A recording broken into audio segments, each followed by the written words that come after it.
What's a cool fact about dinosaurs you know?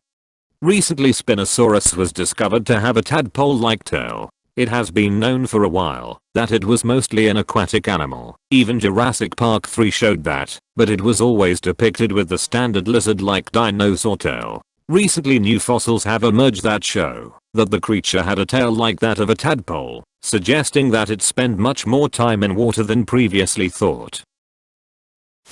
Scientists have studied the nasal and throat structure of the Tyrannosaurus rex, and as it turns out it was completely incapable of vocalizing at all like those seen in movies. Rather they would have made deep growling noises similar to alligators. Raptors couldn't walk around with its hands hanging palm down like most toys and movies show. Their bone structure wouldn't allow it. They had to keep their palms facing each other. Cartoonist Gary Larson named a dinosaur part. In one of his strips, a caveman scientist described the spikes on a stegosaurus tail as the thagomizer, named after the late Thagsimons. Real-life paleontologists realized this part had no name, so they started calling it the thagomizer. There was a study done a few years ago where scientists grew chicken embryos that had dinosaur faces around its snout and teeth instead of a beak. They did this by altering gene expression in the developing embryos, so the snouts came out looking more like an alligator's than a traditional bird's. Also, birds actually existed at the same time as non-avian dinosaurs. Archaeopteryx was a Jurassic dinosaur, so the evolution of birds began long before velociraptors and T-Rex were walking the earth. Edit for clarification, they may not have been true birds as we know them today, but the avian dinosaurs branched off from non-avian dinosaurs well before the KT extinction event that killed the non-avian dinosaurs, and continued their evolution into what we know as modern birds. Finally, there's a weird bird in the Amazon called the hoatzin, and it's notable because the chicks have 2 claws on their wings. These allow the chicks to climb trees until their wings are strong enough for actual flight. By adulthood the claws disappear. These birds are the last surviving members of a bird line that branched off from other avian species 64 million years ago, just after the non-avian dinosaurs were wiped out. They're basically just really weird dinosaur birds that are very stinky and have gross tasting meat because they have a weird digestive tract. What actor/actress was completely 100% wrong for the role? Jon Voight as a snake hunter in Anaconda is fine, but him as a Paraguayan snake hunter, just, well lol. Because he learned his accent from his maid, who was probably not even from Paraguay. Fun movie, but he was ridiculous in it. Joel McHale as Roy in the ill-fated US remake of The It Crowd. We want a scruffy and misanthropic it nerd, so let's get an actor known for charisma and confidence. Okay. Any film with 30-year-olds playing teens. I seem to remember one of those teen movie parody movies, probably either Not Another Teen Movie or Scary Movie, have a meta humor line on this. If I remember right, it had high school kids walking to school, and they joked about how, if they were characters in a movie, they'd be getting played by old actors or some shit. In Scary Movie, they laugh about the thought of being in a horror movie. Cindy says, "You guys are right. If we were, they'd probably cast some dingbat like Jennifer Love Hewitt to play me." Greg says, "And they'd cast people in their late 20s, early 30s to play us." Sigh, I watched this movie way too many times growing up. Mickey Rooney as Mr. Unishi. I think I remember that film. The movie is Breakfast at Tiffany's for those wondering like me, because no child comment names the movie. Ferdy Asher as Artemis Fowl. He conveys none of the intelligence, shrewdness or endless determination of the book character. He comes across as a child dressed up in a suit and handed cue cards with smart sounding lines to read unconvincingly. He's a child, so I'm going to lay the blame for that one on the casting director. There was literally nothing right with the Artemis Fowl movie. Now that was the movie creators/Disney deciding the book wasn't safe enough. They completely butchered the character, from the first scene to the last. They butchered the rest of the movie too, changed the story completely, and then didn't want to spend the money to reshoot it and make it coherent at all. His last line in the movie, "I'm Artemis Fowl, and I'm a criminal mastermind," was so absolutely ridiculous, because he just wasn't. He was in the book though. What two video games would make a great game combined? Hunt, Showdown, and Skyrim. I can totally imagine a colonial fantastic game with amazing gunplay where your proficiency with your weapon actually means something while being on an open world map. Car Mechanic Simulator and Need for Speed. Always wanted a game where you can actually build your own car and drive it afterwards. Edit. I get it. My summer car is similar to that idea, but I don't want a game where I have to eat bratwurst and drink beer and have to clean the toilet after peeing. EU4 campaign and Total War battles. Edit. Yes, I understand that having 10 KTW style battles would literally make your computer a nuclear reactor, and until a quantum decantimeter computer becomes a normal thing. That's why it hasn't been done yet or possible, but this is only a dream and a great concept for the future. Sid Meier's Pirates remade in the Assassin's Creed Black Flag engine. Please, just a good remake of Sid Meier's Pirates please. I remember as a kid, on my Commodore 64 with literally no hard drive, when I pulled out the real paper map of the Caribbean and realized that this was basically an open-ended open world game. Oh man. The best thing going at the time was the Mario game before Super Mario Bros. Came out on Northeasts, where you had the big POW button in the middle of the stage. Pirates was absolutely the most fantastical thing I could imagine in a game. Hotline Miami and Viscera cleanup detail. You just play as a janitor in ATIS Miami who has to clean up a bunch of brutal murder scenes. Check out a game called Serial Cleaner. Might be what you're looking for. Dead Space and No Man's Sky. Portal 2 and Superliminal. The mechanics in each game combined would make it so much fun. Edit. I also think the Standard Orientation Protocol and GLaDOS would make an interesting AI duo for this game. What are some facts that can actually save someone's life?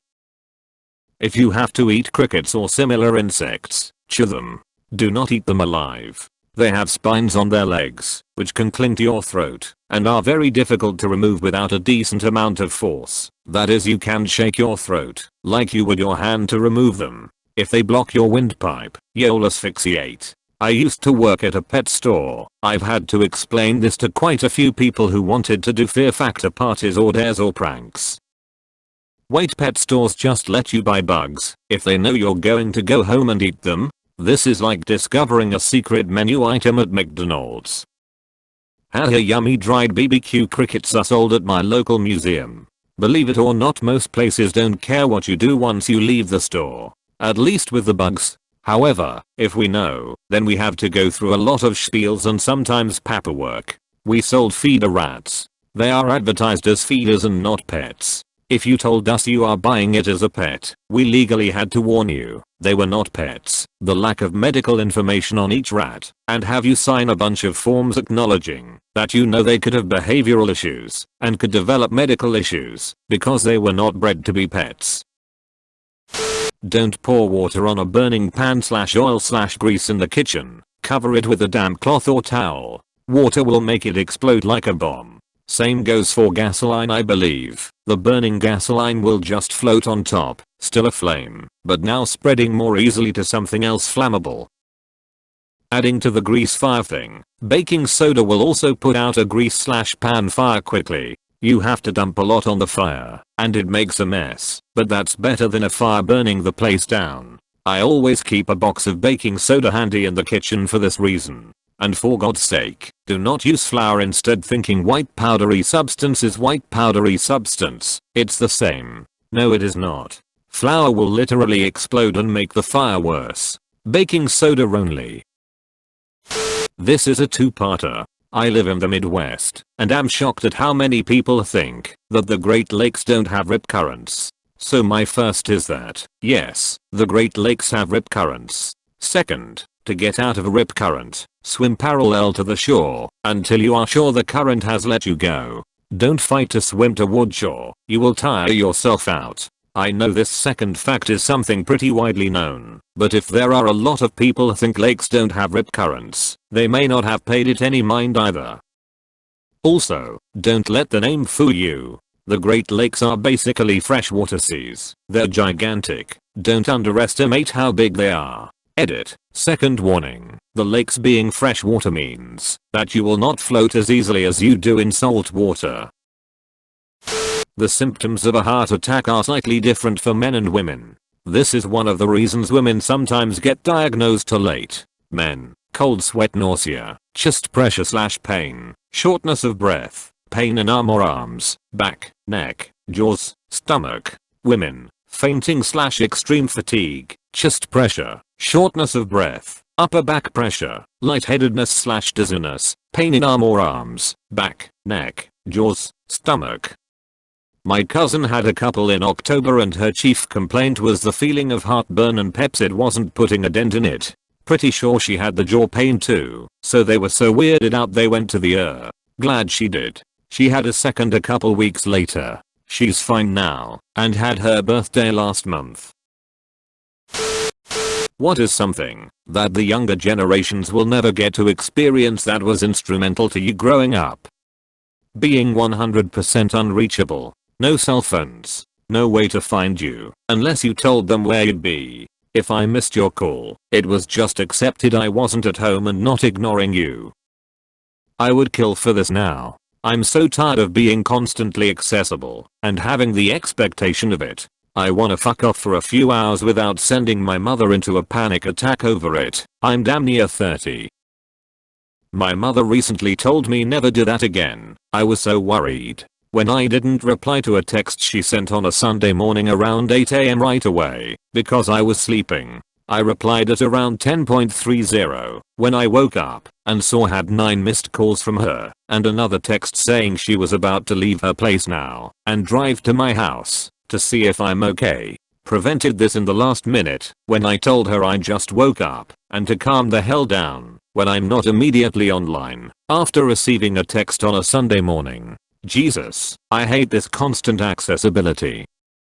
This is something I really miss. When I was young and traveling the world, I'd tell my mom where I thought I'd be going and she would send me letters addressed to Post in hopes that I would eventually get the letters. I can remember pouring through a box of old letters in some little backwater post offices hoping to find one, no matter that it was sometimes months after they were sent.